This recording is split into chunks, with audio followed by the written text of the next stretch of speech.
Family of Ben Needham is planning legal action against the Home Secretary over the government's delay in responding to a police request for funding to further investigate Leeds. Earlier this year, South Yorkshire Police asked the Home Office for help to investigate Leeds not properly followed up since Ben's disappearance on the island of Kos in July 1991. Well, now a human rights lawyer has agreed to represent the family for nothing in a bid to force a reply from Theresa May. Mark Whitty has this exclusive report. Well, the police are saying, we've got information, we want to follow it up. It's taken 23 years, but for the first time the Needham family has a lawyer to represent them. Ian Browning, a human rights barrister, spotted an appeal from the campaign's Twitter feed asking for help and offered his services for free. He made the journey from London to Sheffield to meet Ben's sister Leanna and his mum Kerry, who joined the legal conference via the internet while abroad. Just amazing to have somebody that's actually going to try to help us, Ian. Yeah. Do you know what I mean? Even if we don't get anywhere, you know, at least, you know, somebody like yourself has come forward and willing to give it a go. Ian Brownhill's planning to write to the Home Secretary asking why it's taken 10 months to reply to a funding request from South Yorkshire Police. The ultimate course of action is a High Court order. It's effectively a power whereby the court can review the legality of something which the government or a public authority is doing.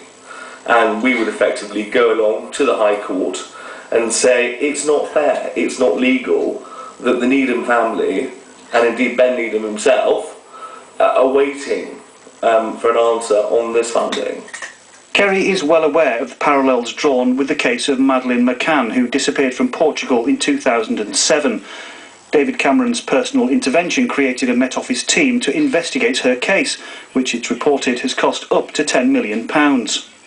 We've seen, you know, what is available for one family of a missing child, and we've had nothing like that, nothing at all, and still nothing like that, even though there is all these comparisons between the two cases, you know, and we're still getting nowhere, and it's like, well, why? Ben's sister says the family's wait is intolerable. It seems like a never-ending game, that they just like to keep playing, that they're just sort of stringing us along, dragging their heels. Now, we've not had any help in 23 years. 10 months is a ridiculous period of time, and it's very, very frustrating, not just for myself, but for all of our family. If the funding is given, it's not known how much South Yorkshire Police has asked for. A team would be set up to investigate Leeds, including information in a dossier handed to them by the Needhams in December last year. The file lists 8 separate sightings from unconnected people of a boy who could potentially be Ben with the same Greek family. The case did receive backing from the Home Office in 2012 when an excavation was authorised on the site near the farmhouse in Kos, from where he went missing in July 1991, aged 21 months. The dig found no trace of Ben. Calendar understands there will be an answer on funding by the end of this year. Another year for the family of waiting and hoping. Mark Whitty, ITV News. Well, Policing Minister Mike Penning responded to Calendar tonight by reiterating the Home Office's special grant for the Kos excavation and added, "We have been in contact with South Yorkshire Police over recent months regarding a further special grant request. This was received last month. It is currently under consideration." Now, still to come, the